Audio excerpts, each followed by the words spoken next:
हाँ, मैंने जस्ट अभी रिकॉर्डिंग स्टार्ट की है। तो 1 to 5 ये कल होमवर्क में दिया था, इसमें किसी को डाउट नहीं है। तो अगला सेट में प्रोजेक्ट करता हूँ स्क्रीन पे, वो है ये। इसमें बताओ कोई डाउट है क्या? 6 to 11 ये अगली इमेज है।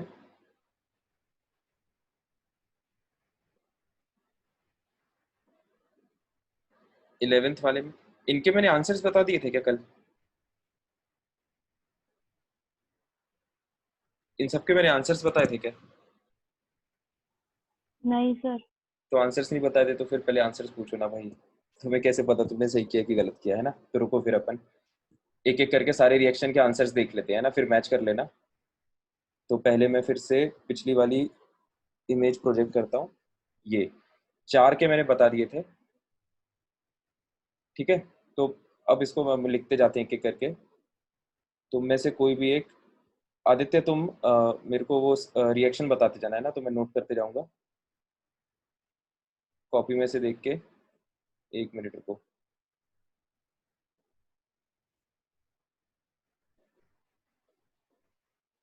हाँ आदित्य बोलो, 5th रिएक्शन बोलो। सर 6th रिएक्शन 5वीं। Cl2 plus OH negative एक सेकेंड। Cl2 + OH negative. हाँ। gives Cl negative plus ClO3 negative.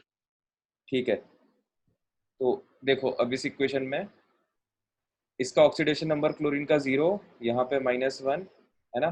तो ऑक्सीडेशन नंबर बढ़ गया, ये प्रोसेस ऑक्सीडेशन है। और ऑक्सीजन का आप यहाँ पे देखोगे तो यहाँ पर भी -2 है, यहाँ पर भी -2 है, ठीक है। तो ऑक्सीजन का कोई चेंज नहीं होगा। हाइड्रोजन का भी यहाँ पर भी +1 है। Cl2 + OH negative give Cl- + ClO3-, ये था क्या? Yes sir. अच्छा, इसमें हाइड्रोजन है ही नहीं हो, चलो ठीक है, हो सकता है ये रिएक्शन इनकम्प्लीट होगी। तो देखो क्लोरीन पे हम फोकस करते हैं। तो क्लोरीन जो है, यहाँ पर कितना ऑक्सीडेशन नंबर आएगा क्लोरीन का? ये -2 एक ऑक्सीजन का, 3 ऑक्सीजन का -6, और टोटल -1 चार्ज होना चाहिए, तो +5 है ना। तो ये जा रहा है 0 से +5।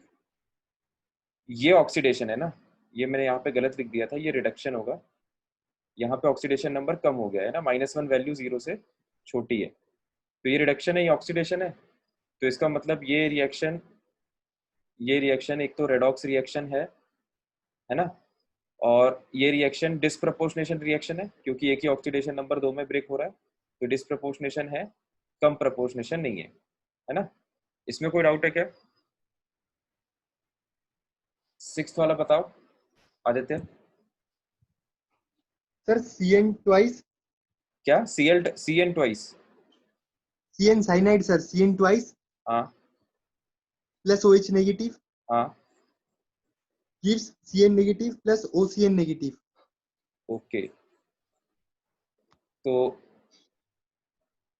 देखो, तो यहाँ पे साइनाइड में कार्बन का चार्ज कितना होगा? तो नाइट्रोजन का -3 है, नाइट्रोजन का -3 होता है जनरली, तो साइनाइड का +3 होगा, है ना। नाइट्रोजन का -3, तो कार्बन का हो जाएगा +3। तो यहाँ पर देखें अगेन, तो नाइट्रोजन का -3, तो और यहाँ पे कार्बन का कितना चार्ज हो जाएगा? क्योंकि इस पे 1 यूनिट नेगेटिव चार्ज है, तो इसका चार्ज हो जाएगा +2, है ना। फिर OCN- की अगर हम बात करें, तो ऑक्सीजन पे ऑक्सीडेशन नंबर -2 होता है जनरली, नाइट्रोजन का जनरली होता है -3, है ना। तो यहाँ पर कार्बन का कितना हो जाएगा? -5, और टोटल आना चाहिए -1, तो यहाँ पर हो जाएगा इसका +4, ठीक है। तो अब देखो यहाँ पे ध्यान से, कार्बन +3 से +2 में जा रहा है, मतलब ऑक्सीडेशन नंबर कम हो गया, है ना, ये प्रोसेस हो गई रिडक्शन। और दूसरा, कार्बन जो है वो +3 से +4 हाइयर ऑक्सीडेशन नंबर में जा रहा है, तो ये प्रोसेस हो गई ऑक्सीडेशन, ठीक है। नाइट्रोजन का ऑक्सीडेशन नंबर चेंज नहीं हो रहा, ऑक्सीजन का भी चेंज नहीं होगा, इसमें भी यहाँ पर भी -2, यहाँ पे भी -2, हाइड्रोजन का +1, है ना। तो अगेन ये एक रेडॉक्स रिएक्शन है, डिस्प्रपोर्शनेशन है, कंप्रपोर्शनेशन नहीं है। ठीक है, इसको देखो ध्यान से, इसमें कोई डाउट हो तो पूछो।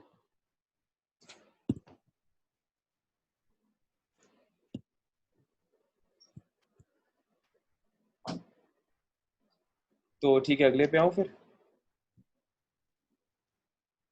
तो अगले पे आते हैं हम।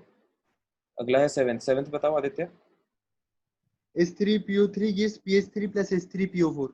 H3PO3 gives PH3 plus H3PO4,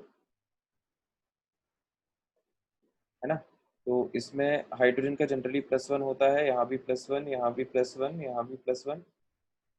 phosphorus का अपन कैलकुलेट करेंगे ऑक्सीजन की हेल्प से। ऑक्सीजन का जनरली -2 होता है, यहाँ पर भी -2 होगा, यहाँ पर भी -2 होगा। तो देखो 3 ऑक्सीजन का -6, 3 ऑक्सीजन का -6 और 3 हाइड्रोजन का +3, तो ये कुल कुल मिला के हो गया -3। तो बचा हुआ +3 किस पे जाना चाहिए? फॉस्फोरस पे। तो फॉस्फोरस का ऑक्सीडेशन नंबर हो गया +3। ठीक है, फॉस्फोरस का ऑक्सीडेशन नंबर यहाँ पर अगेन, एक्सक्यूज मी, फॉस्फोरस का ऑक्सीडेशन नंबर यहाँ पर एक हाइड्रोजन का +1, 3 हाइड्रोजन का +3, तो एक फॉस्फोरस का -3। यहाँ पर अगेन 3 हाइड्रोजन का +3, 4 ऑक्सीजन का -8, तो ये हो गया -5। तो बचा हुआ +5 फॉस्फोरस पे, +5। ठीक है, तो बस अब यहाँ पर अपन देख लेते हैं अपना हिसाब किताब जो भी है। हाइड्रोजन का सब में सेम है, फॉस्फोरस का देखो यहाँ पर +3 है, यहाँ पर चला गया -3 में, रिडक्शन, है ना। और ये यहाँ पर ये +3 में है, और +3 से ये चला गया +5 में, +5 ऑक्सीडेशन। ठीक है, तो अगेन ये एक रेडॉक्स रिएक्शन है, डिस्प्रपोर्शनेशन है, कम प्रपोर्शनेशन नहीं है। अगला बताओ आदित्य। किसी में भी डाउट हो तो रोक के पूछ लेना मुझे, है ना। Okay, sir. Sir, I negative plus हाँ IO3 negative हाँ plus H positive हाँ, gives I2 plus H2O. I2 + H2O, है ना। तो Yes, sir. इस पे -1 ऑक्सीडेशन नंबर, यहाँ पर ऑक्सीजन का -2, तो 3 ऑक्सीजन का -6, तो बचा हुआ +5 आयोडीन पे। यहाँ पर आयोडीन का ऑक्सीडेशन नंबर 0। अगला एटम ऑक्सीजन, ऑक्सीजन का यहाँ पर भी -2, यहाँ पर भी -2। अगला एटम हाइड्रोजन, यहाँ पर +1 और यहाँ पर भी +1। ठीक है, तो फिर से वही कहानी, आयोडीन -1 यहाँ पर है, और यहाँ पर है +5, है ना। और ये दोनों जा रहे हैं 0 में, तो -1 से 0 वैल्यू बढ़ गई है, तो ये प्रोसेस हो गई है क्या? ऑक्सीडेशन। और फिर नेक्स्ट है +5 से 0, +5 से 0, ये वैल्यू कम हो गई है, तो ये प्रोसेस हो गई रिडक्शन। तो एक ही रिएक्शन में रिडक्शन और ऑक्सीजन दोनों प्रोसेस हो रही है ना। तो ये एक रेडॉक्स रिएक्शन है, डिस्प्रपोर्शनेशन नहीं है, कम प्रपोर्शनेशन रिएक्शन है। 2 ऑक्सीडेशन नंबर कंबाइन होके एक ही ऑक्सीडेशन नंबर में मिल रहे हैं, तो ये कम प्रपोर्शनेशन रिएक्शन है, डिस्प्रपोर्शनेशन नहीं है। अगला बताओ Aditya. Sir, NO plus HNO3 NO + HNO3, हाँ, gives HNO2. HNO2, शुक्रिया। तो इसको देखते हैं हम। ऑक्सीजन का जनरली -2 होता है, तो नाइट्रोजन का +2 हो गया। और ऑक्सीजन का यहाँ पर भी -2 होगा, यहाँ पर भी -2 होगा। फिर अगला एटम नाइट्रोजन, नाइट्रोजन का निकालने के लिए हमें हाइड्रोजन का पता होना चाहिए, जनरली +1 होता है, यहाँ पर भी +1, यहाँ पर भी +1। अब नाइट्रोजन का डिफरेंस से निकाल सकते हैं, -6 + 1 मतलब -5, तो बचा हुआ +5 नाइट्रोजन पे, -4 + 1 मतलब -3, तो बचा हुआ +3 नाइट्रोजन पे। तो बस देख के समझ में आ रहा है, नाइट्रोजन का ऑक्सीडेशन नंबर चेंज हो रहा है, +2 से जा रहा है -2 में, कम हो गया बोले तो रिडक्शन, है ना। और देन +5 से जा रहा है -2 में, +5 से जा रहा है -2 में। ये अपन ने सही निकाला है ना प्लस, अरे एक मिनट रुको, गलत पॉइंट कर दिया ना अपन ने, तभी मैं सोचूं आंसर क्यों गलत आ रहा है। हम नाइट्रोजन का देख रहे हैं ना, तो यहाँ पर भी हमको नाइट्रोजन का देखना पड़ेगा। ये मैंने ऑक्सीजन पे सर्कल कर दिया गलती से, रुको मैं इसको दोबारा सही से लिख देता हूँ। तो ये था +3, एक सेकेंड, ये था +3 और -2, है ना। तो हमारा जो फोकस है वो नाइट्रोजन पर है, तो नाइट्रोजन को हम सर्कल करेंगे।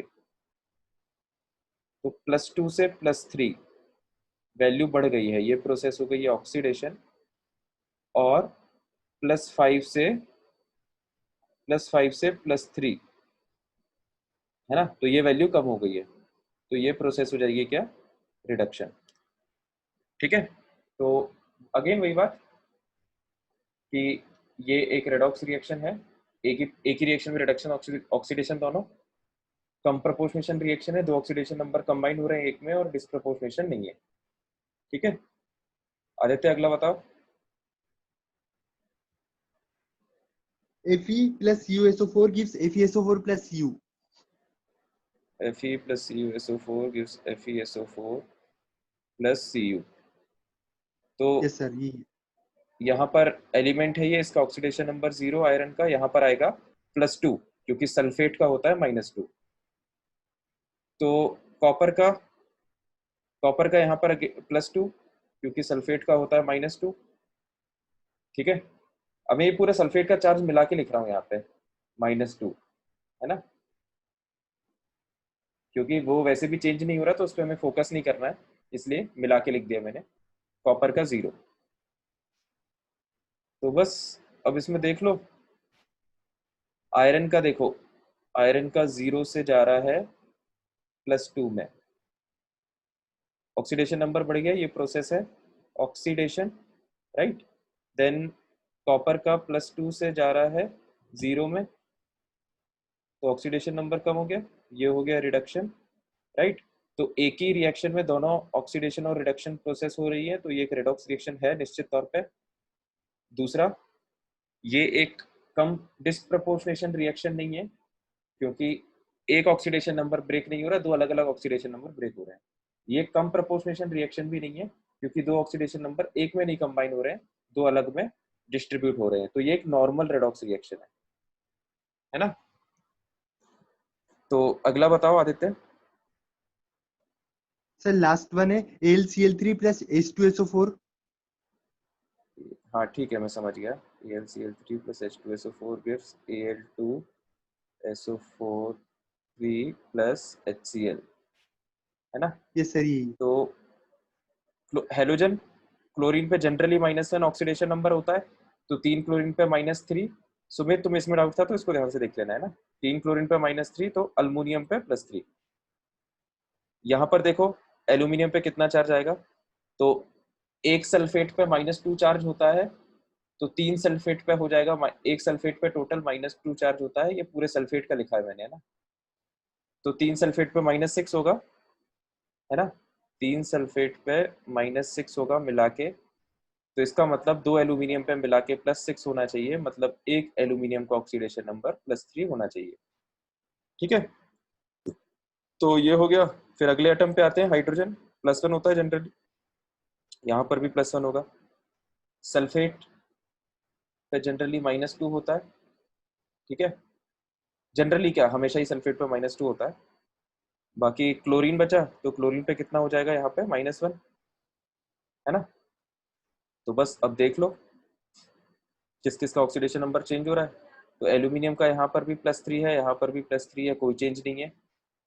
क्लोरीन का यहाँ पर भी -1 है, यहाँ पर भी -1, कोई चेंज नहीं है। हाइड्रोजन का +1 कोई चेंज नहीं है। सल्फेट का -2 कोई चेंज नहीं है, है ना। किसी कहीं पर भी कोई चेंज नहीं आ रहा, तो ये एक रेडॉक्स रिएक्शन नहीं है, क्योंकि रिडक्शन भी नहीं हो रहा है और ऑक्सीडेशन भी नहीं हो रहा है। तो जब रेडॉक्स रिएक्शन ही नहीं है, तो फिर डिस्प्रपोर्शनेशन और कम प्रपोर्शनेशन की बात ही खत्म हो गई, क्योंकि ये दोनों रेडॉक्स रिएक्शन के टाइप है। तो जब यही नहीं होगा, तो फिर इन दोनों की बात ऑटोमेटिकली खत्म हो जाएगी। तो ये एक रेडॉक्स रिएक्शन नहीं है। ये किस तरह का रिएक्शन है, ये डिस्प्लेसमेंट रिएक्शन है, डबल डिस्प्लेसमेंट रिएक्शन, जो हमने 10वीं क्लास में पढ़ा होगा तुम लोगों ने, डबल डिस्प्लेसमेंट रिएक्शन, है ना।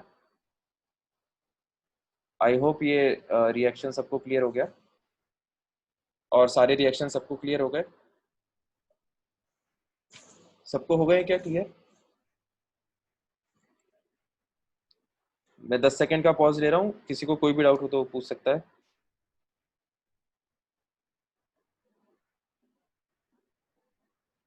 ठीक है, तो let's move on to the next topic, which is balancing of redox reactions, है ना। Balancing of redox reactions.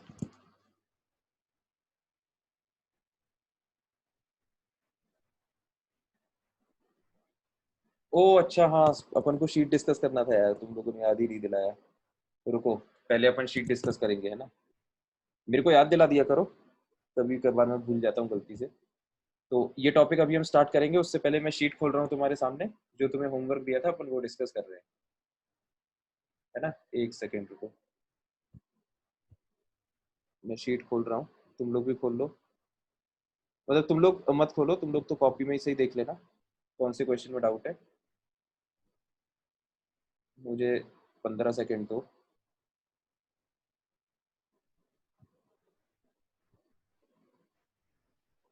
हाँ, ये रही तुम्हारे सामने शीट। हमेशा ही अपन लोग होमवर्क पहले डिस्कस करेंगे क्लास में, है ना, उसके बाद अपन नॉर्मल क्लास आगे बढ़ाया करेंगे। तो शीट में मैंने सेक्शन एफ दिया था, जहां तक मेरे को याद आ रहा है ना। तो सेक्शन एफ में पहले ये रहा सेक्शन एफ तुम्हारे सामने। एक्सरसाइज 1 के पार्ट 1 और पार्ट 2 दो सेक्शन दिए थे। तो ये पार्ट 1 का सेक्शन है ना। तो F1 में, हाँ वैष्णवी, मैं 2 मिनट बताता हूँ। तो F1 में ये जी, एफ और आई में डाउट है ना। तो जब तक मैं जी, एफ और आई बता रहा हूँ एक एक करके, इसके मीनवाइल किसी को किसी दूसरे पार्ट में डाउट हो तो टेक्स्ट कर देना। तो जी पार्ट देखो, जी, एफ और आई, है ना, जी, एफ और आई। तो पहले एफ देख लेते हैं अल्फाबेटिकल ऑर्डर में। इसका क्या फाइंड करना है हमको? Calculate the oxidation number of underlined element, जो अंडरलाइन किया है उसका ऑक्सीडेशन नंबर निकालने का। तो इसको कॉपी पेस्ट करते हैं पहले।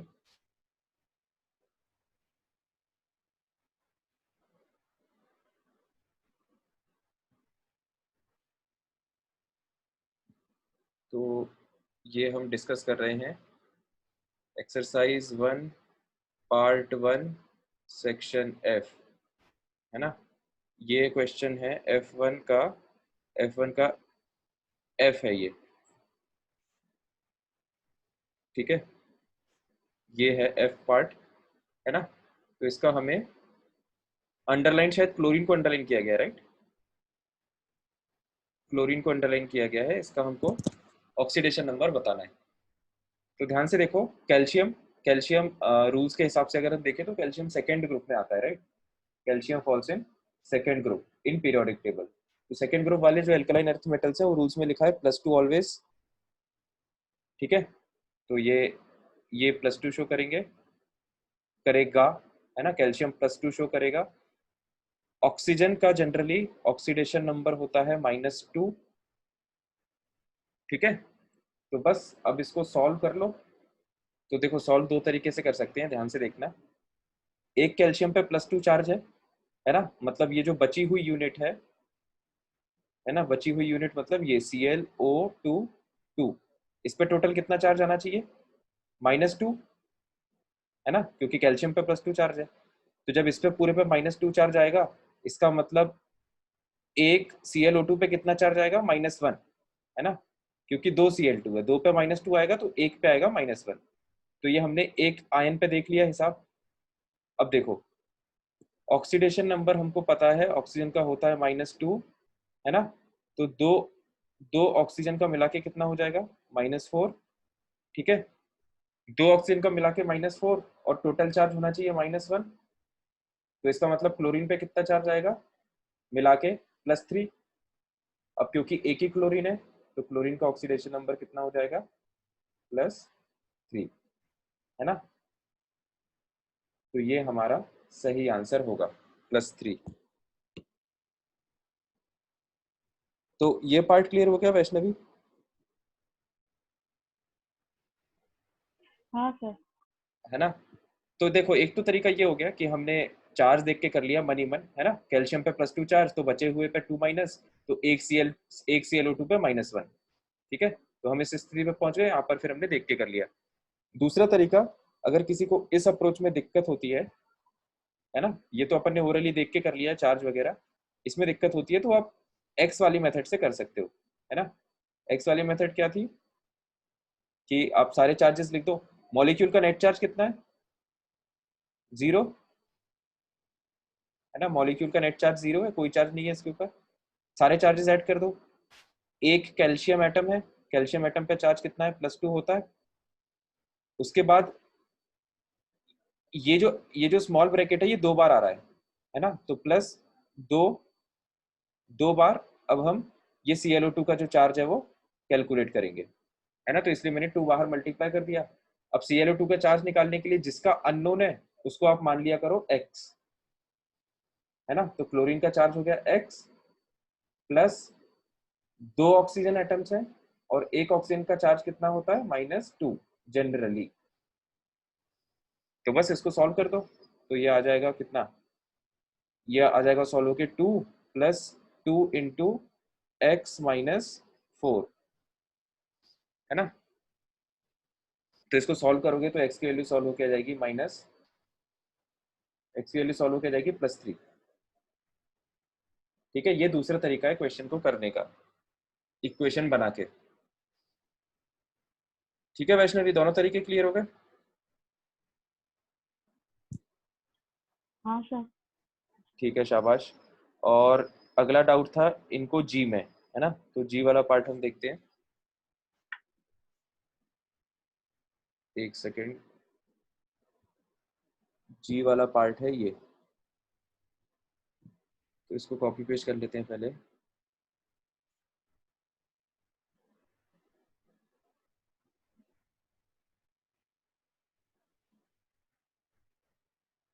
ये रहा जी, ठीक है। अब इसमें इसमें देखो NO पे +1 चार्ज है, अपन को किसका निकालना है, आयरन का निकालना होगा, है ना। आयरन का हमको निकालना है तो हमें बाकियों का पता होना चाहिए। तो देखो बाकियों का पता होने के लिए देखो सल्फेट पे कितना चार्ज होता है, 2 माइनस, है ना। तो इसका इसका मतलब ये जो बड़ा वाला ब्रैकेट है ये, इस पे कितना चार्ज होगा, +2, ठीक है। तो इस पे +2 लिख दो और सल्फेट को अब इग्नोर कर दो, है ना। +2 आ गया। अब देखो अंदर आ जाओ, तो NO पे मिला के कितना चार्ज है, +1, है ना। NO पे मिला के +1 चार्ज है, तो ये ध्यान से देखना, ये जो NO है पूरा पूरा NO, इसका चार्ज मैंने लिख दिया +1, ठीक है। H2O पे कितना चार्ज होता है, H2O एक न्यूट्रल मॉलिक्यूल है, तो इस पे चार्ज होगा 0, तो 5 पे भी 0 ही चार्ज होगा, है ना।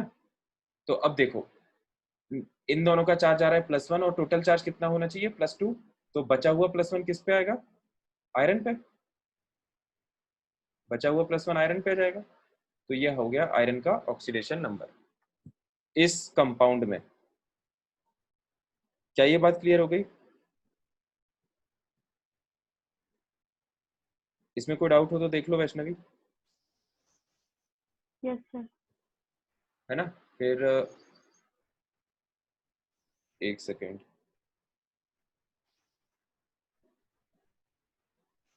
तो अगला है, अगला कौन सा पूछा था, GF और आई, आई मतलब ये। तो सभी लोग ध्यान से देखिए, आई वाला पार्ट अच्छा है, मतलब बाकी दोनों भी अच्छे थे और ये भी अच्छा है। इन पार्ट्स में सबको डाउट होना चाहिए वैसे। हाँ, तो ये है Fe.93O, है ना। मतलब ये जो सब्सक्रिप्ट है ये छोटे में लिखा हुआ है, ये तो खैर तुम लोग समझ ही गए होगे, है ना। ये एक्चुअली जो मॉलिक्यूल है वो है Fe.93O, ठीक है। तो अब देखो इसमें कैसे ऑक्सीडेशन नंबर निकालते हैं, थोड़ा सा ट्रिकी है ये। ऑक्सीजन का ऑक्सीडेशन नंबर कितना, -2 जनरली। तो इसका मतलब बचा हुआ +2 चार्ज कितने पे आना चाहिए, इस पे, है ना। अब ध्यान से देखना, इसके लिए हमको ऑक्सीडेशन नंबर की डेफिनेशन पता होना चाहिए। अगर आपको याद हो तो ऑक्सीडेशन नंबर में हमने लिखा था इट इज इमेजिनरी चार्ज, है ना, इमेजिनरी चार्ज पर एटम, है ना। एक एटम की बात होती है इसमें, ये बात बहुत इंपॉर्टेंट है ना। पर एटम मतलब ऑक्सीडेशन नंबर की वैल्यू हमेशा एक एटम के लिए बताई जाती है, ठीक है। तो अब यहाँ पर ध्यान से देखना, जो +2 चार्ज है वो कितने एटम्स पे आ रहा है, 0.93, है ना। तो 0.93 एटम्स पे +2 चार्ज आ रहा है, तो एक एटम पे कितना चार्ज आएगा, जितना भी आएगा वही हो जाएगा ऑक्सीडेशन नंबर।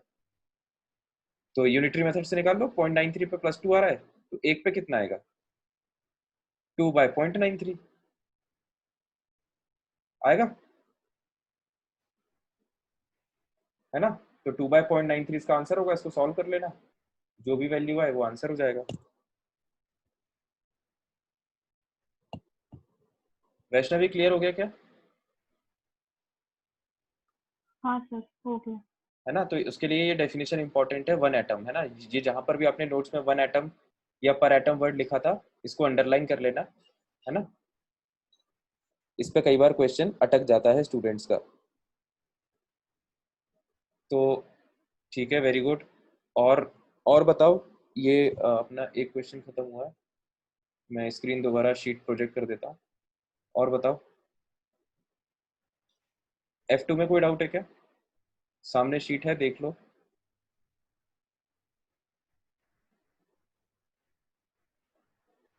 हाँ, पार्ट 2 पे आते हैं। अभी पार्ट 1 में किसी को डाउट हो तो पूछ लो।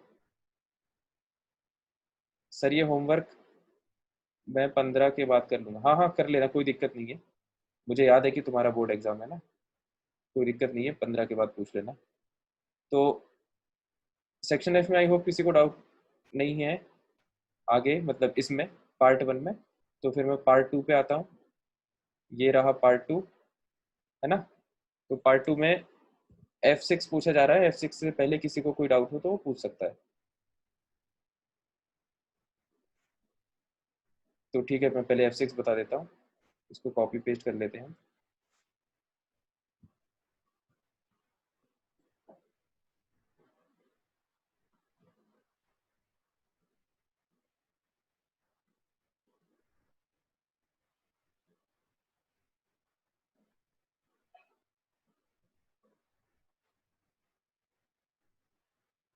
ये है हमारा F6, है ना।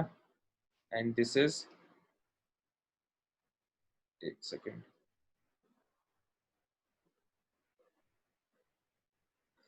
ये है एक्सरसाइज 1 पार्ट 2 सेक्शन F, है ना। तो ये F6 क्वेश्चन है, तो इसको देखते हैं। देखो क्वेश्चन ध्यान से पढ़ते हैं पहले, क्योंकि थोड़ा बड़ा क्वेश्चन है। 1 मोल ऑफ N2H4, है ना, लूजेस 10 मोल ऑफ इलेक्ट्रॉन्स। साथ में लिखते भी जाते हैं हम।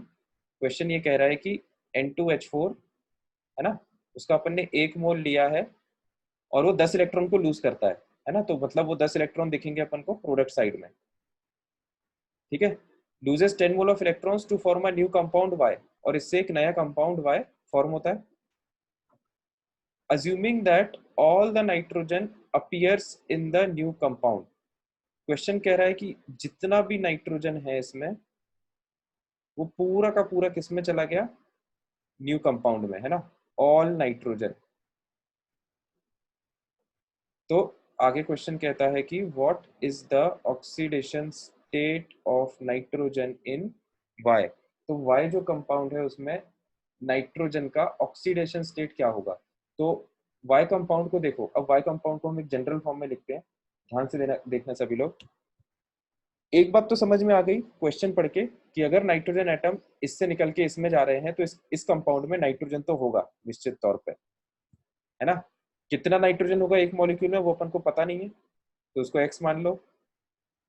हो सकता है इसमें और भी एटम्स हो जिनके बारे में हमको जानकारी नहीं है, तो उसको हम A एक टाइप का एटम हो गया, B दूसरे टाइप का एटम हो गया, है ना। ऐसे और भी एटम्स हो सकते हैं और इनके कुछ नंबर्स हो सकते हैं, ठीक है। तो ये एक Y एटम का ये हमने एक कंपाउंड बना दिया, है ना, जितनी हमको जानकारी क्वेश्चन में दी गई है उसकी मदद से, ठीक है। अब आगे क्वेश्चन ये कहता है कि there is no change in the oxidation state of hydrogen. अच्छा, इसमें एक ये दूसरी इंपॉर्टेंट बात यह है कि यहाँ पर ए और बी एटम्स नहीं होंगे, है ना। ये हमारा अजम्पशन गलत इसलिए हो गया क्योंकि यहाँ पर हमको बताया गया है कि N2H4, केवल N2H4 की बात हो रही है ना।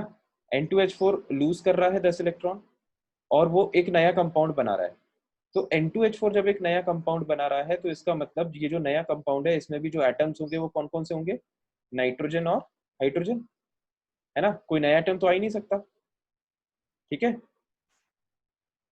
क्योंकि जो एटम्स रिएक्टेंट में होते हैं वही एटम्स प्रोडक्ट में आते हैं, है ना। प्रोडक्ट में कोई नया एटम तो कहीं से आ नहीं सकता। तो इसका मतलब ये हुआ कि यहाँ पर अब हम इसको सही करके लिखेंगे, है ना।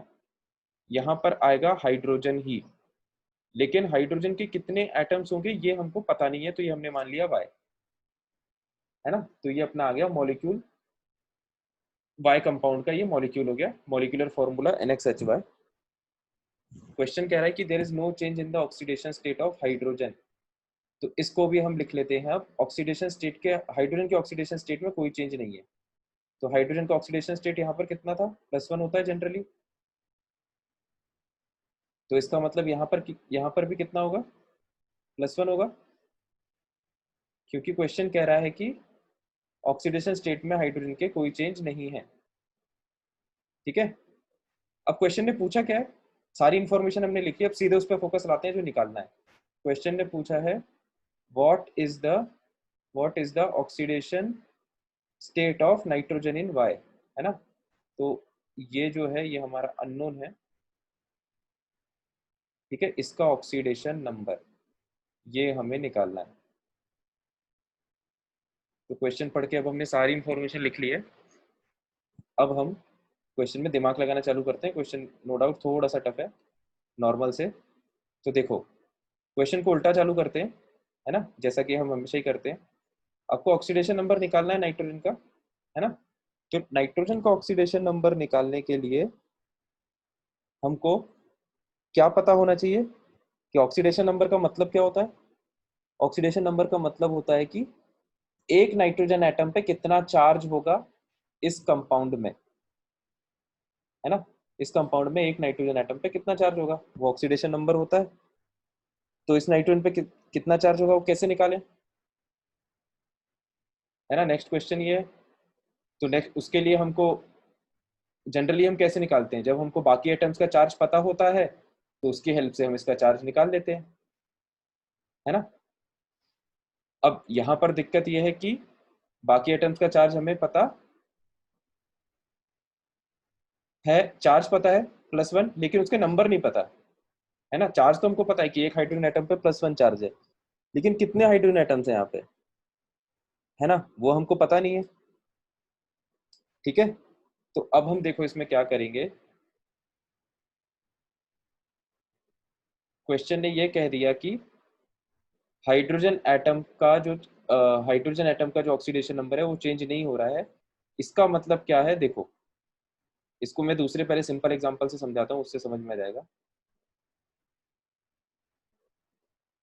अगर किसी स्पीशीज का चार्ज चेंज होता है किसी केमिकल रिएक्शन में, है ना, जैसे Fe+2 अगर +3 में चला गया, इसका मतलब क्या हुआ कि इसने एक इलेक्ट्रॉन को लूज किया है, राइट। तो जितना भी चार्ज का डिफरेंस आता है वो कहाँ पे जाता है, इलेक्ट्रॉन्स के फॉर्म में, है ना। होना चाहिए ना, तभी तो चार्ज न्यूट्रल रहेगा दोनों साइड। जितना चार्ज में डिफरेंस आएगा इसका मतलब उतने ही इलेक्ट्रॉन्स हमें किसी एक तरफ दिखेंगे। क्या इस लाइन में कोई डाउट है कि किसी को, जो भी बोली मैंने। चार्ज दोनों साइड बैलेंस होना चाहिए, तो चार्ज में जितना डिफरेंस आ रहा है उतने इलेक्ट्रॉन्स का लॉस या गेन एक रिएक्शन में होता है। किसी को इस स्टेटमेंट में जो मैंने बोला इसमें कोई डाउट हो तो बताओ। आई होप इसमें किसी को डाउट नहीं है, तो फिर हम फिर से पीछे चलते हैं। तो देखो अब ध्यान से सुनना, N2H4 जो है वो 10 इलेक्ट्रॉन का लॉस कर रहा है, इसका मतलब N2H4 में 10 यूनिट चार्ज का हेरफेर हुआ होगा, है ना। ये बात अपन को समझ में आ रही है, तब ये 10 इलेक्ट्रॉन छोड़ रहा है यहाँ पे प्रोडक्ट में। अब इसमें 10 यूनिट चार्ज का हेरफेर हुआ होगा, वो किस में हुआ होगा? तो दो ही एटम है जिसमें हेरफेर हो सकता है, नाइट्रोजन और हाइड्रोजन। क्वेश्चन ने कह दिया कि भैया हाइड्रोजन के चार्ज में या ऑक्सीडेशन नंबर में कोई छेड़खानी नहीं हुई है ना, जितना यहाँ पे +1 था उतना ही यहाँ पे +1 है, ठीक है। तो इसका मतलब क्या हुआ कि जो चार्ज चेंज हुआ होगा वो नाइट्रोजन का चेंज हुआ होगा, है ना, जिसके कारण ये 10 इलेक्ट्रॉन का लॉस हुआ होगा, ठीक है। अब ध्यान से सुनो, तो जब आपको ये समझ में आ गया कि नाइट्रोजन के कारण 10 इलेक्ट्रॉन का लॉस हुआ है ना, अब निकालो कि नाइट्रोजन एटम पे यहां पर कितना चार्ज आ रहा है। यहां पर नाइट्रोजन एटम पे कितना चार्ज आ रहा है, तो देखो एक हाइड्रोजन पे +1 चार्ज, मतलब 4 हाइड्रोजन पे मिला के कितना +4, इसका मतलब 2 नाइट्रोजन पे मिला के कितना आना चाहिए -4, मतलब एक नाइट्रोजन पे ऑक्सीडेशन नंबर कितना आना चाहिए -2, है ना। एक सेकेंड, इसको दूसरे उससे लिख देते हैं। एक ऑक्सीजन पे, एक नाइट्रोजन एटम पे ऑक्सीडेशन नंबर आना चाहिए -2, है ना। आई होप इसमें कोई डाउट नहीं है किसी को। तो इस पे -2 आ गया, अपन को किसका निकालना है, इसका इसका ऑक्सीडेशन नंबर निकालना है अपन को। तो देखो इसका ऑक्सीडेशन नंबर आप मान लो थोड़ी देर के लिए, इसका ऑक्सीडेशन नंबर अपन थोड़ी देर के लिए मान लेते हैं +A, है ना। अपन को पता नहीं है वैल्यू, तो अपन ने अज्यूम कर ली +A, A की वैल्यू अपन को निकालना है। तो देखो अब यहाँ पर ध्यान देना, जब आयरन +2 से +3 में जाता है तो ये 1 इलेक्ट्रॉन लूज करता है, तो ये कितने इलेक्ट्रॉन्स लूज करेगा इसको हम कैसे कैलकुलेट कर सकते हैं, है ना। एकदम लॉजिकल है ये, इसका ऑक्सीडेशन नंबर माइनस इसका ऑक्सीडेशन नंबर, है ना।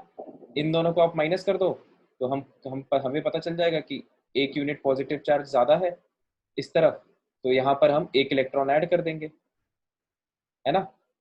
अगर यहाँ पर चार्ज +5 लिखा होता +3 की जगह, तो हम क्या बोलते कि भाई राइट साइड में 3 यूनिट पॉजिटिव चार्ज ज्यादा है, इसका मतलब बैलेंस रखने के लिए यहाँ पे 3 इलेक्ट्रॉन हमको जोड़ना पड़ेगा। तो ये 3 कैसे आता है, +5 माइनस +2, तो ये आ गया +3, है ना। तो हमने राइट साइड में 3 इलेक्ट्रॉन जोड़ दिए, तो सेम चीज यहाँ पे करना है। अब टोटल नाइट्रोजन एटम्स का चार्ज निकाल लो, है ना। तो देखो यहाँ पर अब एक और बात हम ये कह सकते हैं कि क्वेश्चन ने ये बोला है, ध्यान देना, कि जितने नाइट्रोजन एटम्स लेफ्ट साइड में हैं वो सारे के सारे किस में चले गए, वाई में, है ना। ये देखो ये लिखा है ऑल नाइट्रोजन एटम, ये लाइन भी बहुत इंपॉर्टेंट है। सारे नाइट्रोजन एटम जो यहाँ से हैं वो इसमें चले गए, इसका मतलब ये होगा कि हाइड्रोजन एटम सारे इसमें गए होंगे कि नहीं गए होंगे ये अपन को पता नहीं है, लेकिन नाइट्रोजन तो सारे के सारे उठ के इसमें चले गए। तो इसका मतलब यहाँ पर अगर 2 नाइट्रोजन एटम है तो यहाँ पर भी कितना होगा, 2, है ना। इसमें कोई डाउट तो नहीं है किसी को। यहाँ पर x की जो वैल्यू है, जो हमने पहले x माना था, वो वैल्यू, एक सेकेंड रुको, वो वैल्यू हो जाएगी 2, x की वैल्यू हो जाएगी 2, है ना। वो 2 क्यों हो रही है, इस रीजन के कारण, क्योंकि जितने नाइट्रोजन एटम यहाँ पर है, क्वेश्चन कह रहा है कि सारे के सारे नाइट्रोजन यहाँ पर आ गए, ठीक है। तो अब देखो, अब इसमें क्या बचा, हम फिर से वापस आते हैं, तो हमको ऑक्सीडेशन नंबर निकालना था, है ना। तो ऑक्सीडेशन नंबर हम कैसे निकालेंगे कि भाई आप टोटल चार्ज यहाँ पे देख लो राइट साइड में कितना है, तो राइट साइड में एक नाइट्रोजन का ऑक्सीडेशन नंबर है +A, तो 2 का कितना हो जाएगा, +2 है ना, 2 इंटू +A, ये 2 नाइट्रोजन का ऑक्सीडेशन नंबर है प्रोडक्ट साइड में, और इसको माइनस कर दो कि रिएक्टेंट साइड में 2 नाइट्रोजन पे कितना चार्ज आ रहा था, टोटल कितना आ रहा था, -4, है ना। तो इसको हमने माइनस कर दिया रिएक्टेंट साइड वाली वैल्यू से, मतलब -4, है ना। और ये वैल्यू किसके बराबर होनी चाहिए, 10 के बराबर, 10 इलेक्ट्रॉन। तो ये देखो यहाँ पर हमने ये लिख दिया वैल्यू 10। बस अब इसको सॉल्व करो तो ए की वैल्यू आ जाएगी, है ना। 2a + 4 = 10, मतलब a + 2 = 5, मतलब a = +3। तो ये देखो ये यहाँ पर आ गया हमारा जो ऑक्सीडेशन नंबर है वो आ जाएगा +3। ठीक है, अब इसको उल्टा समझ लेते हैं तो और क्लियर हो जाएगा। देखो एक नाइट्रोजन जो है वो -2 से +3 में जा रहा है, तो -2 से +3 मतलब कितना डिफरेंस हो गया, 5 इलेक्ट्रॉन का, है ना। -2 से +3 कितना डिफरेंस हो गया, 5 इलेक्ट्रॉन का। ये एक नाइट्रोजन के लिए, मॉलिक्यूल में कितने हैं ऐसे, 2 नाइट्रोजन। तो जब एक नाइट्रोजन के लिए जब 5 इलेक्ट्रॉन का लॉस होगा, तो 2 नाइट्रोजन के लिए कितना लॉस हो जाएगा, 10 इलेक्ट्रॉन का, है ना। तो सही है, मतलब हमारा आंसर सही है, +3, वेरीफाई कर लिया हमने। तो ये बहुत अच्छा क्वेश्चन था, है ना। इसका आंसर कितना आ जाएगा हमारा, +3। क्लियर हो गया क्या सबको, वैष्णवी क्लियर हुआ। सर ये हाँ हाँ पूछो। 10 इलेक्ट्रॉन तो 10 इलेक्ट्रॉन नहीं है पर 10 मोल इलेक्ट्रॉन है ना। क्वेश्चन हाँ। में 10 मोल, हाँ लूजेस 10 मोल, एक ही बात है देखो। हाँ सही कह रही हो तुम। ये देखो क्वेश्चन ने एक्चुअली मोल्स वर्ड का यूज किया है ना, 1 मोल से 10 मोल। तो ये क्वेश्चन ने यहाँ पर थोड़ा सा घुमाने की कोशिश की है कि जो रेशियो होता है, ये स्टोइशियोमेट्री हो गई ना, कि भाई अगर स्टोइशियोमेट्री वाली बात हो गई। अब तो ये कि अगर अगर यहाँ पर एक एक सामने लिखा है और इसके सामने 10 लिखा है, इसका मतलब भी तो यही होता है ना कि अगर इसका 1 मोल कंज्यूम होगा तो इससे इसके 10 मोल प्रोड्यूस होंगे। समझ में आ रही है बात। तो ये जो 1 मोल और 10 मोल लिखा है वो इसीलिए लिखा गया है ताकि हम इसकी स्टोइशियोमेट्री लिख सकें, है ना। नहीं तो हमको पता कैसे चलेगा कि यहाँ पे 10 आ रहा है। ठीक है, तो ये लैंग्वेज ऐसे भी हो सकती थी कि N2H4 loses 10 electrons to form a new compound Y, है ना।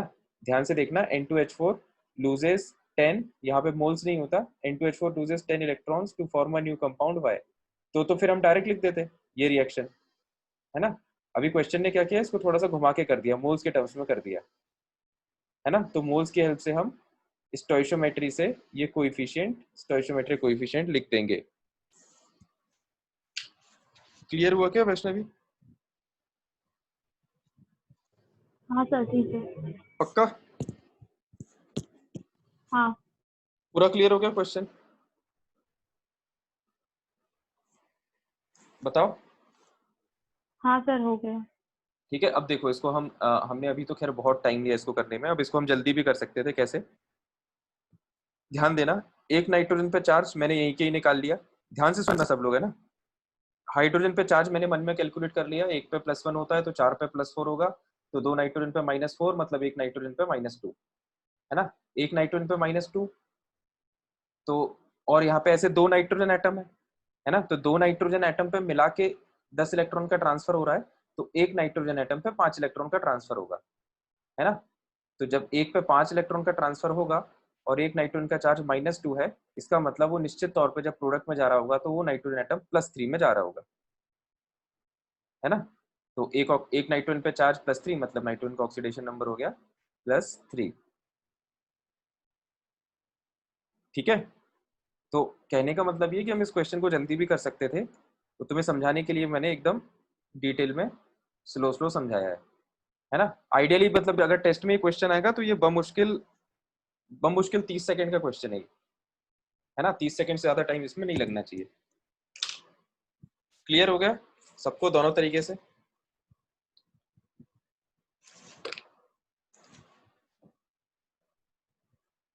बताओ भाई, दोनों तरीके से क्लियर हो गया क्या? हाँ सर, हो गया। ठीक है, तो फिर इसके बाद फिर से मैं शीट एक बार दिखा देता हूँ।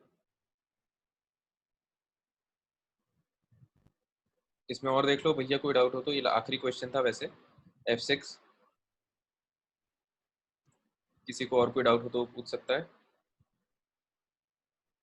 तो मुझे लगता है कि किसी को डाउट नहीं है, तो फिर हम अब वापस थ्योरी पे आते हैं, है ना।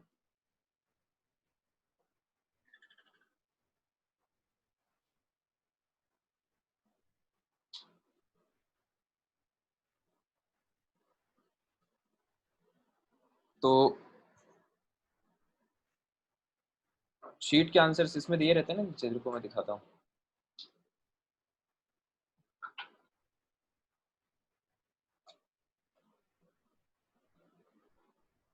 ये जो आपको शीट दी हुई है इसमें पीछे दिए रहते हैं आंसर्स।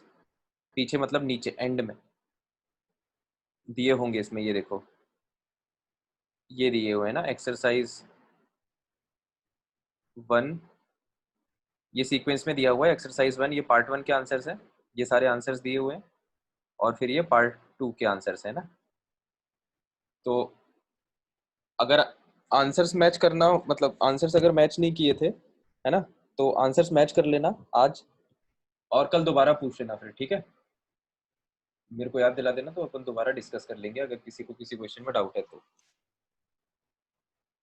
तो ठीक है, अपन थ्योरी चालू करते हैं।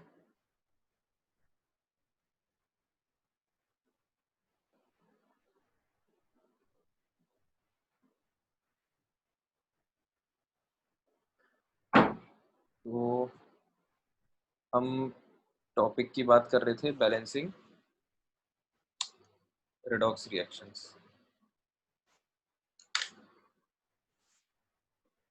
बैलेंसिंग रेडॉक्स रिएक्शंस, है ना। तो एक बात, जो पहली बात आती है हमारे सामने वो ये है, रेडॉक्स रिएक्शंस तो हमको समझ में आ गए है ना, क्या होता है, कैसे आइडेंटिफाई करना है। अगला मुद्दा ये उठता है कि कोई रेडॉक्स रिएक्शन हमारे सामने लिखी हुई है तो उसको बैलेंस कैसे करना है ना।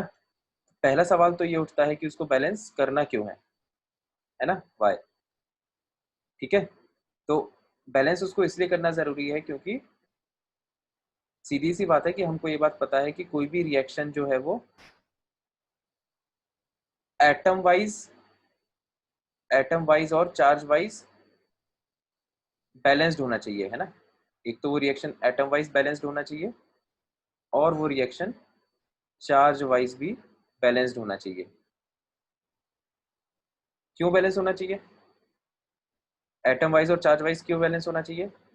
तो देखो, इसको देखते हैं हम एक एग्जांपल से, है ना। कि जैसे हम बात करते हैं कि हाइड्रोजन जब ऑक्सीजन से रिएक्ट करके वाटर बनाता है, तो जो हाइड्रोजन के मॉलिक्यूल्स हैं, एक हाइड्रोजन का मॉलिक्यूल एक ऑक्सीजन के मॉलिक्यूल से रिएक्ट नहीं करता है ना। ऐसी रिएक्शन नहीं होती है कि एक हाइड्रोजन का मॉलिक्यूल एक ऑक्सीजन के मॉलिक्यूल से रिएक्ट करके एक वाटर का मॉलिक्यूल बना दे। क्यों नहीं होती है? क्योंकि इसमें दिक्कत ये है कि ऑक्सीजन के 2 एटम्स हैं और यहाँ पर वाटर में ऑक्सीजन का एक ही एटम आ रहा है, तो जो एक एटम था वो कहाँ गया, है ना। इसमें तो लॉ ऑफ कंजर्वेशन ऑफ मास गलत हो जाएगा कि भाई जब आप इसी बंद भगोने के अंदर ये प्रोसेस कर रहे हो तो एटम जो है वो कहीं जाना ही नहीं चाहिए था बाहर, है ना। तो इसका मतलब एरर आ जाएगा।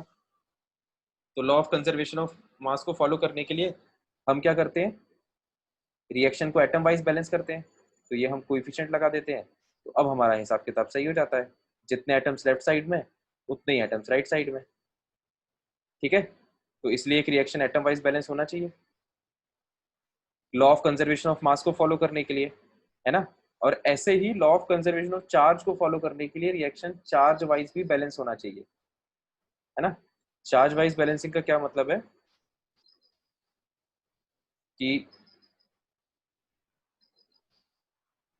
जैसे वही वाली रिएक्शन हमने ली थी कि अगर जैसे कोई आयरन आयन है Fe+2 ऑक्सीडेशन नंबर में है भी वो, और मान लो वो +3 में चला गया, तो +3 में जाने का क्या मतलब है कि इसने अपना एक इलेक्ट्रॉन लूज किया होगा, है ना।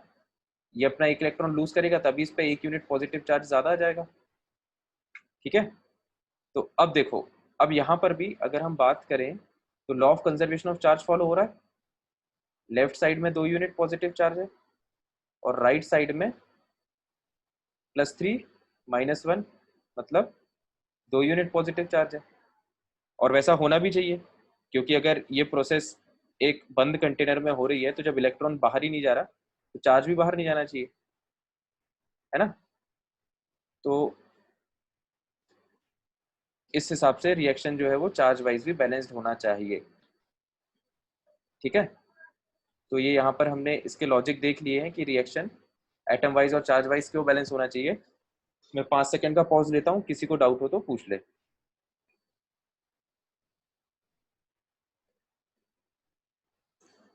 ठीक है, तो आई होप ये पॉइंट सबको क्लियर है कि कोई भी रिएक्शन बैलेंस्ड क्यों होना चाहिए एटम वाइज और चार्ज वाइज, ठीक है।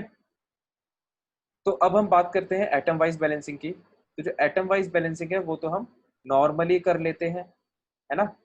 नॉर्मली जैसे हमने यहाँ पे किया था, ये H2 + O2 गिव्स H2O, इसको हम नॉर्मली कर लेते हैं, भैया इसके सामने 2 लगा दो, 2 लगा दो, ठीक है। तो एटम वाइज तो हम नॉर्मली बैलेंस कर लेते हैं, है ना। मेन दिमाग कहाँ पे लगाना पड़ता है, चार्ज वाइज बैलेंसिंग में, ठीक है। चार्ज वाइज बैलेंसिंग में थोड़ा सा दिमाग लगाना पड़ता है। तो अब जो हम रेडॉक्स रिएक्शन की बैलेंसिंग सीखेंगे उसमें हमारा मेन फोकस जो रहेगा वो चार्ज वाइज बैलेंसिंग पे रहेगा, ठीक है। तो ये 2 पॉइंट्स लिख लो, ऐसे ही लिख लो, है ना, डिटेल में लिखने की जरूरत नहीं है। अगला पॉइंट है रेडॉक्स रिएक्शन को बैलेंस करने के 2 तरीके। Balancing redox reaction, 2 ways of balancing. Redox reaction को बैलेंस करने के 2 तरीके होते हैं, 2 वेज ऑफ बैलेंसिंग, राइट। तो the first one is ion electron method, है ना, जिसको हाफ सेल मेथड भी बोलते हैं, हाफ सेल मेथड। और दूसरा होता है ऑक्सीडेशन नंबर मेथड, ठीक है। तो ये 2 तरीके हम देखेंगे, है ना।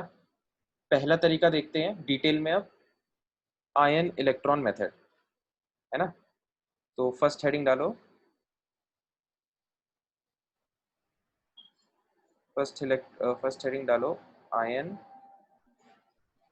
इलेक्ट्रॉन मेथड, है ना, जिसको हाफ सेल मेथड भी बोला जाता है।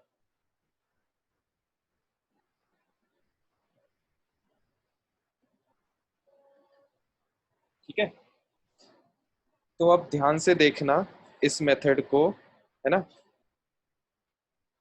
ये जो मेथड है आयन इलेक्ट्रॉन मेथड, इसमें काफी सारे स्टेप्स हैं, है ना। तो हम एक एक करके स्टेप्स देखते हैं। इसके लिए हम एक एग्जांपल कंसीडर कर रहे हैं ना, एग्जांपल से समझ में आएगा ये।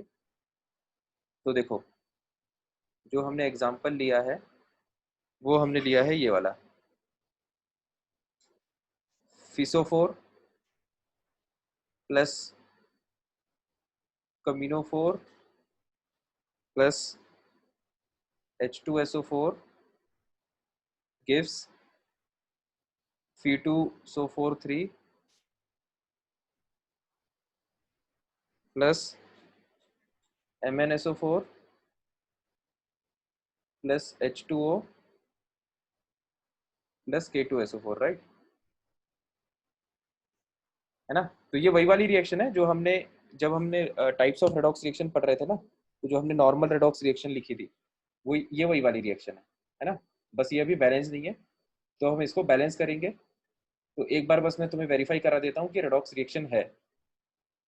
ऑल्दो हम ऑक्सीडेशन नंबर पहले लिख चुके हैं, आयरन का +2 यहाँ पर +3 आ रहा था, तो ये प्रोसेस हो गई थी क्या, ऑक्सीडेशन।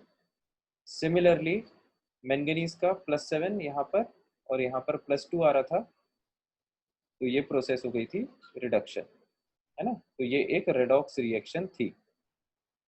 तो अब इसको बात करते हैं इसको बैलेंस करने की। तो देखो, जो पहली स्टेप होती है बैलेंसिंग में, है ना, स्टेप वन होती है assign oxidation number. Assign oxidation number two all atoms, है ना। आपको जितने भी एटम दिख रहे हैं रिएक्शन में, सबका ऑक्सीडेशन नंबर असाइन कर दो। तो देखो कर देते हैं। तो तुम लोग ये स्टेप अलग लिखना है ना। अलग कैसे कि मतलब ये रिएक्शन ऊपर लिखी, स्टेप 1 में फिर से ये रिएक्शन दोबारा लिखना और फिर इसके ऑक्सीडेशन नंबर असाइन करना। मैं डायरेक्टली इसमें कर दे रहा हूँ, है ना, लेकिन तुम लोग इस रिएक्शन को दोबारा नीचे लिख के फिर ऑक्सीडेशन नंबर असाइन करना। तो सल्फर सल्फेट में सल्फेट बार बार आ रहा है ना, तो सल्फेट में हम एक ही बार कैलकुलेट कर लेते हैं। ऑल्दो हमने किया भी है पहले, दोबारा कर लेते हैं। सल्फर का +6, ऑक्सीजन का -2, है ना। ये ऑक्सीडेशन नंबर सारे हम लिख चुके हैं पहले, क्योंकि ये नॉर्मल रेडॉक्स रिएक्शन में हमने लिखा था, है ना। चाहो तो कॉपी पलट के देख सकते हो, पन्ने पलट के। तो मैं वैल्यूज यहाँ पे डायरेक्ट लिख देता हूँ, है ना। तो देखो अब मैं यहाँ पे वैल्यूज लिख रहा हूँ। इसका सल्फर का हो जाएगा +6, ऑक्सीजन का -2, potassium +1 always, oxygen -2, hydrogen +1, sulphur +6, oxygen -2, sulphate sulphur +6, oxygen -2, sulphur +6, oxygen -2, hydrogen +1, oxygen -2, potassium +1 always, sulphur +6, oxygen -2। ठीक है। तो ये जो ऑक्सीडेशन नंबर्स हैं, ये ये हमारी स्टेप 1 खत्म हो गई। सबको हमने ऑक्सीडेशन नंबर असाइन कर दिए। ठीक है। फिर स्टेप टू है, ध्यान से देखना। स्टेप 2,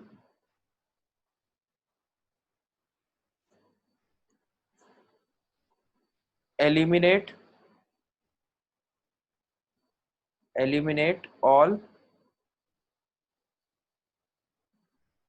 एटम्स या फिर compounds in which change in oxidation number मतलब delta ON is equal to 0, है ना। डेल्टा ON का वो चेंज होता है। तो वो सारे एटम्स या कंपाउंड्स हमें हटाने हैं जिसका ऑक्सीडेशन नंबर चेंज ही नहीं हो रहा, तो उसको अब आइडेंटिफाई कर लेते हैं। तो देखो, आयरन का तो चेंज हो रहा है ना। आयरन का चेंज हो रहा है और मैंगनीज का चेंज हो रहा है, ये तो देख के समझ में आ रहा है हमको। बाकी किसी का भी ऑक्सीडेशन नंबर चेंज नहीं हो रहा। सल्फर का थ्रू आउट +6 चलेगा, ऑक्सीजन का थ्रू आउट -2 चलेगा, पोटेशियम का थ्रू आउट +1 चलेगा, ऑक्सीजन का -2, हाइड्रोजन का +1, है ना। तो ये एटम जो मैंने ऊपर ब्लू से टिक किए, इनका ऑक्सीडेशन नंबर चेंज नहीं हो रहा है, तो इनको हटा दो और हटा के फिर नई रिएक्शन लिखो। तो अब देखो हम नई रिएक्शन लिख रहे हैं, ध्यान से देखिएगा सभी लोग। तो आप नई रिएक्शन जब लिखोगे तो सल्फर और ऑक्सीजन पूरा हटा दिया, मतलब सल्फेट पूरा हटा दिया हमने, है ना। FeSO4 कैसे स्प्लिट होता है, Fe+2 में और SO4 2- में। तो SO4 2- हमने पूरा ही हटा दिया, क्योंकि सल्फर और ऑक्सीजन दोनों का ही ऑक्सीडेशन नंबर चेंज नहीं हो रहा, है ना। आगे आओ, कमिनोफोर कैसे स्प्लिट होता है ना। ये सब हमको याद हो जाएगा। कमिनोफोर एक आयोनिक कंपाउंड है, कैसे स्प्लिट होता है, K+ और मनोफोर माइनस में, ठीक है। तो K प्लस को हम इग्नोर कर सकते हैं, तो मनोफोर माइनस को हम इग्नोर नहीं कर सकते क्योंकि इसमें मैंगनीज का ऑक्सीडेशन नंबर चेंज हो रहा है ना। तो हमने K प्लस को इग्नोर करके यहाँ पर लिख दिया मनोफोर माइनस। हाइड्रोजन को हम इग्नोर कर सकते हैं क्योंकि चेंज नहीं हो रहा है। सल्फेट को इग्नोर कर सकते हैं, चेंज नहीं हो रहा है, तो इसका मतलब पूरा H2SO4 इग्नोर हो जाएगा, है ना। तो फिर हमारे रिएक्टेंट उतने ही बचेंगे जितने अभी तक हमने लिखे। और आगे बढ़ो, Fe2SO4 इसमें आयरन का तो चेंज हो रहा है ना। आयरन का चेंज होकर +3 हो गया, तो आयरन हमको लिखना पड़ेगा। तो Fe2SO4 कैसे स्प्लिट होता है उसके लिए पता होना चाहिए। Fe2SO4 कैसे स्प्लिट होगा, Fe+3 में और SO4 2- में, है ना। आयरन जो है यहाँ पर ऑक्सीडेशन नंबर कितना है Fe2SO4 में +3 है, और सल्फेट पे 2- है, तो ये ऐसे स्प्लिट होगा, है ना। सल्फेट को तो हम इग्नोर करना है, तो हम केवल Fe+3 ले लेंगे। तो ये देखो Fe2SO4 में से मैंने Fe+3 को ले लिया और सल्फेट को इग्नोर कर दिया है ना। इसको हम इस पॉइंट को और थोड़ा अच्छे से लिख सकते हैं ऐसा कि हम एटम्स या कंपाउंड्स या आयंस उसको हम एलिमिनेट कर देंगे जिसका ऑक्सीडेशन नंबर चेंज नहीं हो रहा। तो जैसे सल्फेट आयन है, उसका चेंज नहीं हो रहा, तो हमने सल्फेट आयन को इग्नोर कर दिया, ठीक है। और आगे बढ़ो, मंसोफोर। तो मंसोफोर कैसे स्प्लिट होगा, Mn+2 और SO4 2- में। तो SO4 2- को हम स्प्लिट कर देंगे और Mn2+ को हम लिख लेंगे क्योंकि मैंगनीज का ऑक्सीडेशन नंबर चेंज हो रहा है ना। ये कंपाउंड हो गया। अगला वाटर। तो हाइड्रोजन का +1 है थ्रू आउट, ये चेंज नहीं हो रहा। ऑक्सीजन भी -2 है, ये चेंज नहीं हो रहा, तो वाटर हम नहीं लिखेंगे। K2SO4 भी हम नहीं लिखेंगे क्योंकि पोटेशियम चेंज नहीं हो रहा, सल्फेट चेंज नहीं हो रहा, ठीक है। तो हमारी जो मेन रिएक्शन है जिसमें ऑक्सीडेशन नंबर चेंज हो रहे हैं वो इतना हिस्सा है। तो मैं 5 सेकंड का पॉज लेता हूँ, इसमें कोई डाउट हो तो कोई पूछ लो।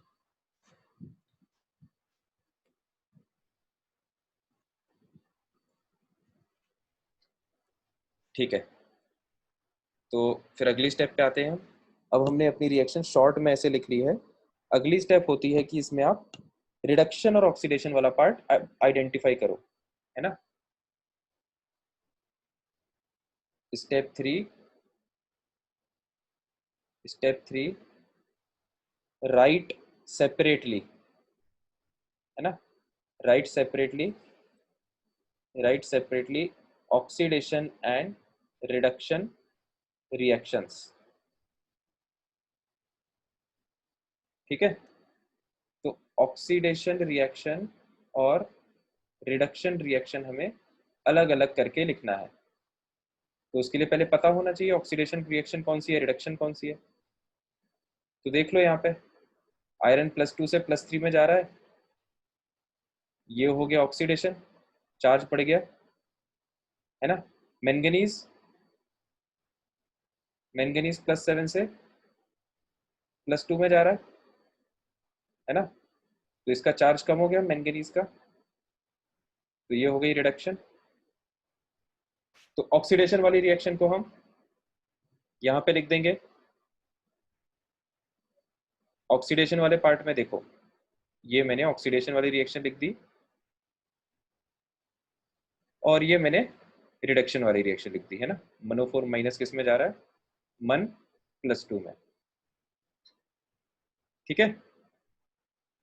तो right separately oxidation and reduction reaction separate करके लिख दिया, ठीक है।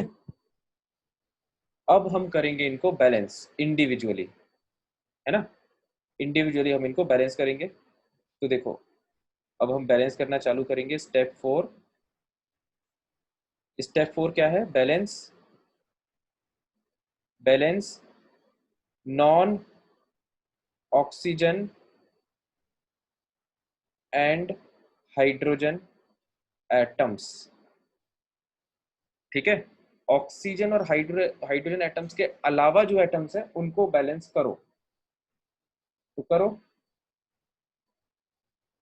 तो जब इनको बैलेंस करोगे तो इस स्टेप में पहले ही मैं ये रिएक्शन लिख देता हूँ, Fe+2 गिव्स Fe+3 और मनोफोर माइनस गिव्स मन+2। ठीक है, ध्यान से देखना। अब non oxygen non hydrogen atom, तो आयरन, आयरन तो non oxygen non hydrogen atom है, तो आयरन को बैलेंस करो, एक आयरन यहाँ पर है, एक आयरन यहाँ पर है, बैलेंस्ड है ये रिएक्शन। मैंगनीज एक non oxygen non hydrogen atom है, एक मैंगनीज यहाँ पर, एक मैंगनीज यहाँ पर, मैंगनीज बैलेंस्ड है ना। ऑक्सीजन एटम को हम इस स्टेप में बैलेंस नहीं करेंगे। ठीक है, तो ये स्टेप खत्म हुई। अगली स्टेप पे आओ। ऑक्सीजन एटम को हमने पिछले स्टेप में छोड़ दिया था, इस स्टेप में हम इसे बैलेंस करेंगे। Step 5, balance oxygen, balance oxygen atoms with the help of H2O, है ना। H2O की मदद से हमें ऑक्सीजन एटम्स को बैलेंस करना है। ठीक है, तो फिर से वो रिएक्शन दोबारा लिखेंगे, Fe+2 से Fe+3 और मनोफोर माइनस से मन+2, है ना। इतना हमें पिछली स्टेप तक मिल गया था। बैलेंस करो, तो ऑक्सीजन इसमें तो है नहीं, तो यहाँ पे आ जाओ, इसमें ऑक्सीजन है ना। यहाँ पर ध्यान से देखना, अब यहाँ पर 4 ऑक्सीजन है, तो यहाँ पर भी 4 ऑक्सीजन होना चाहिए, है ना। और ऑक्सीजन कैसे ऐड करना है हमको, वाटर की हेल्प से। तो एक वाटर मॉलिक्यूल में एक ऑक्सीजन एटम है ना, एक ऑक्सीजन एटम है। तो जितने ऑक्सीजन एटम हमें चाहिए उतने वाटर मॉलिक्यूल्स हमें लगाने पड़ेंगे। तो राइट साइड में हमें 4 ऑक्सीजन चाहिए, तो इसके लिए हमने 4 वाटर मॉलिक्यूल्स जोड़ दिए, है ना। मैं 5 सेकंड का पॉज लेता हूँ, इसमें किसी को डाउट हो तो पूछो।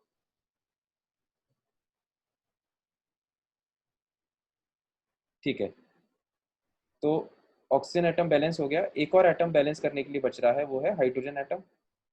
तो बैलेंस, बैलेंस हाइड्रोजन, वो किससे बैलेंस करेंगे, H+ की हेल्प से, है ना। करो, ऑक्सीडेशन और रिडक्शन रिएक्शन में हमने अभी तक इतना लिख लिया था पिछली स्टेप तक, Fe+2 गिव्स Fe+3 और मनोफोर माइनस गिव्स मन+2 प्लस 4H2O। तो हमें हाइड्रोजन एटम बैलेंस करना है H+ की सहायता से। तो हाइड्रोजन एटम देखो, यहाँ पर हाइड्रोजन एटम है क्या, नहीं है, तो इधर आ जाओ। यहाँ पर हाइड्रोजन एटम है क्या, है, यहाँ पर है। कितने हाइड्रोजन एटम है, 8, 8 हाइड्रोजन एटम है यहाँ पर।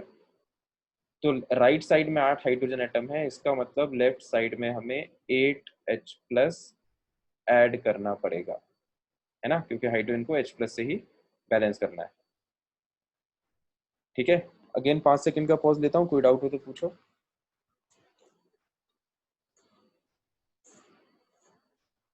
ठीक है, तो अब हमने सारे एटम्स बैलेंस कर दिए हैं। इस स्टेप तक दोनों ही रिएक्शंस एटम वाइज बैलेंस हो चुकी है ना। अगली स्टेप आती है चार्ज वाइज बैलेंसिंग, है ना। तो स्टेप 6, स्टेप 6 बैलेंस चार्ज, है ना। चार्ज को बैलेंस करना है हमें, कैसे, चार्ज को हम बैलेंस करते हैं इलेक्ट्रॉन की मदद से।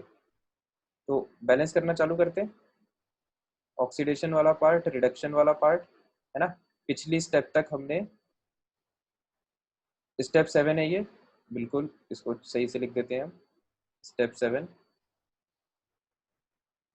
और Fe+2 gives Fe+3, oxidation reaction यहाँ तक पहुंची थी।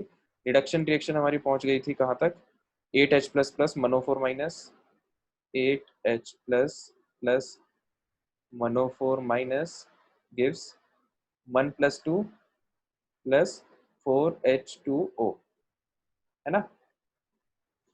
तो यहाँ तक हमारी रिडक्शन रिएक्शन पहुंच गई थी। अब देखो हमको चार्ज बैलेंस करना है, ध्यान से देखना, ये स्टेप थोड़ी इंपॉर्टेंट है। चार्ज कैसे बैलेंस करते हैं, लेफ्ट साइड में चार्ज देखो टोटल +2, राइट साइड में चार्ज देखो +3, है ना। जिस साइड पॉजिटिव चार्ज ज्यादा है आप उस साइड इलेक्ट्रॉन्स ऐड कर दो। कितने ऐड करोगे? जितना जितना भी डिफरेंस हो, है ना। जैसे यहाँ पर 1 यूनिट का डिफरेंस आ रहा है तो यहाँ पर हम 1 इलेक्ट्रॉन को ऐड कर देंगे, तो उससे क्या होगा, इसका चार्ज हो जाएगा -1, तो दोनों का चार्ज मिला के कितना हो जाएगा +2, है ना। ये देखो ये +2 और ये +2 बैलेंस हो गया चार्ज, ठीक है। अब यहाँ पर देखो लेफ्ट साइड में टोटल चार्ज कितना है, 8 यूनिट पॉजिटिव चार्ज और इसका MnO4 पे एक माइनस चार्ज है ना, और 1 यूनिट नेगेटिव चार्ज। तो इन दोनों को मिला के कितना होगा, 8 यूनिट पॉजिटिव और उसमें से 1 यूनिट नेगेटिव चार्ज घट जाएगा, तो ये बचेगा 7 यूनिट पॉजिटिव चार्ज, ठीक है। राइट साइड में जाओ, Mn+2, तो ये 2 यूनिट पॉजिटिव चार्ज Mn+2 के कारण, और वाटर पे तो कोई चार्ज नहीं है तो इसके कारण चार्ज 0, इनका चार्ज कुल जमा मिला के कितना हो जाएगा +2, है ना। अब देखो डिफरेंस कितना है, +7 +2, तो 5 का डिफरेंस है ना। और जिस तरफ पॉजिटिव चार्ज ज्यादा होता है उसी तरफ हम नेगेटिव चार्ज ऐड करते हैं बैलेंस बनाने के लिए। तो जिस तरफ पॉजिटिव चार्ज ज्यादा है उस तरफ हम इलेक्ट्रॉन्स ऐड करेंगे, है ना। कितने इलेक्ट्रॉन्स ऐड करेंगे, जितना भी डिफरेंस है। तो +7 +2 5 का डिफरेंस है, इसका मतलब आप लेफ्ट साइड में रिएक्टेंट साइड में 5 इलेक्ट्रॉन ऐड कर दोगे, ठीक है। तो अगेन मैं 5 सेकंड का पॉज लेता हूँ, इसको देख लो। चार्ज बैलेंसिंग में कोई डाउट हो तो पूछ लो।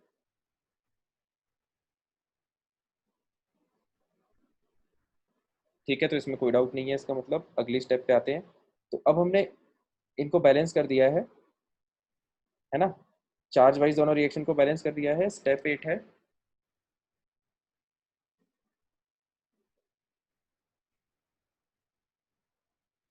Multiply multiply by required number two make electrons same, है ना। जो रिएक्शन है उसको हमको इस तरह से मल्टीप्लाई करना है ना। चाहो तो दोनों रिएक्शन में मल्टीप्लाई कर सकते हो, चाहो तो एक रिएक्शन में। इस तरह से मल्टीप्लाई करना है कि नंबर ऑफ इलेक्ट्रॉन सेम आ जाए दोनों में, है ना। To make electron same in both reactions,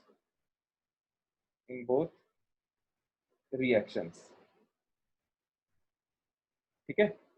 करते हैं, पहले लिख लेते हैं पूरी रिएक्शन। ये ऑक्सीडेशन है, ये रिडक्शन है। कहाँ तक लिख ली थी हमने, ये हो गया था Fe+2 gives Fe+3 plus electron, है ना। और यहाँ पर कितना आ गया था अपना 5 इलेक्ट्रॉन प्लस 8H प्लस क्या था ये MnO4 माइनस, है ना, गिव्स Mn+2 प्लस 4H2O। ठीक है। अब देखो हमको क्या करना है, हमको इलेक्ट्रॉन सेम करना है दोनों दोनों रिएक्शन में। तो इस रिएक्शन में ध्यान देना सभी लोग, इस रिएक्शन में 1 इलेक्ट्रॉन है, इस रिएक्शन में 5 इलेक्ट्रॉन है ना। 1 इलेक्ट्रॉन 5 इलेक्ट्रॉन दोनों तरफ सेम करना है, तो इस रिएक्शन को 5 से मल्टीप्लाई कर दो। तो इस रिएक्शन को 5 से मल्टीप्लाई कर दो, ठीक है। तो जब इस रिएक्शन को 5 से मल्टीप्लाई करोगे तो हमारे सामने ये नई रिएक्शन आ जाएगी, कौन सी, 5 से मल्टीप्लाइड वाली रिएक्शन। 5 पूरी रिएक्शन को 5 से मल्टीप्लाई कर दो। 5 Fe+2 gives 5 Fe+3 plus 5 electron, ठीक है। कर दिया मल्टीप्लाई, इलेक्ट्रॉन बराबर हो गए, वही अपना ऑब्जेक्टिव था, है ना। अब हमारा ऑब्जेक्टिव क्या था कि इलेक्ट्रॉन जो है वो सेम हो जाने चाहिए दोनों रिएक्शन में, 5 इलेक्ट्रॉन शुड बी सेम। अब अगली स्टेप होती है दोनों रिएक्शन को आप ऐड कर दो, है ना। Step 9,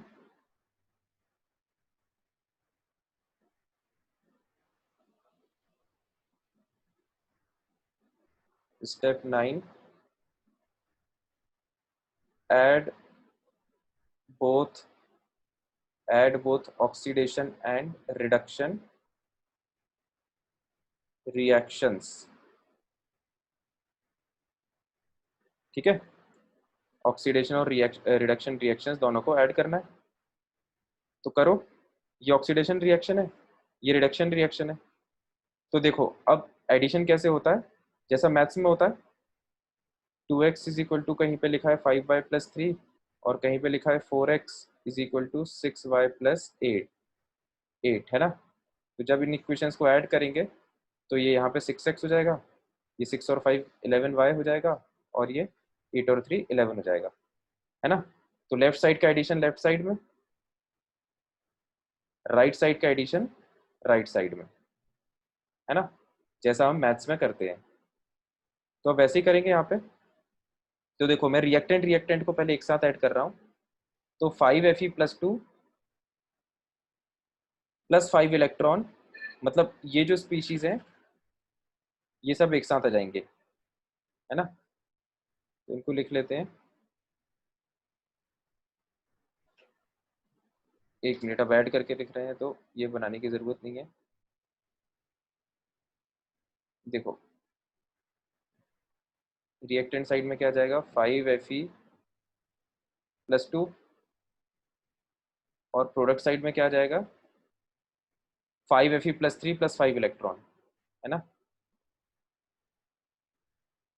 5Fe plus 3 plus 5 electron, ये तो ऑक्सीडेशन वाले पार्ट से अपन ने उठा लिया इतना माल, और रिडक्शन वाले पार्ट से 5 electron plus 8H plus plus मनोफोर माइनस,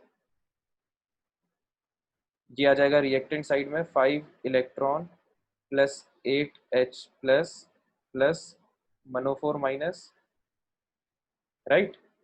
और इससे, और यहाँ पर प्रोडक्ट साइड में क्या जाएगा, मन प्लस 2 प्लस 4H2O, तो मन प्लस 2 प्लस 4H2O, है ना।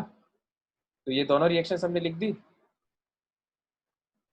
और इसी में फिर हम क्या कर देते हैं, इसी स्टेप में आगे लिख लेना and cancel electrons, and cancel electrons, electrons cancel हो जाएंगे,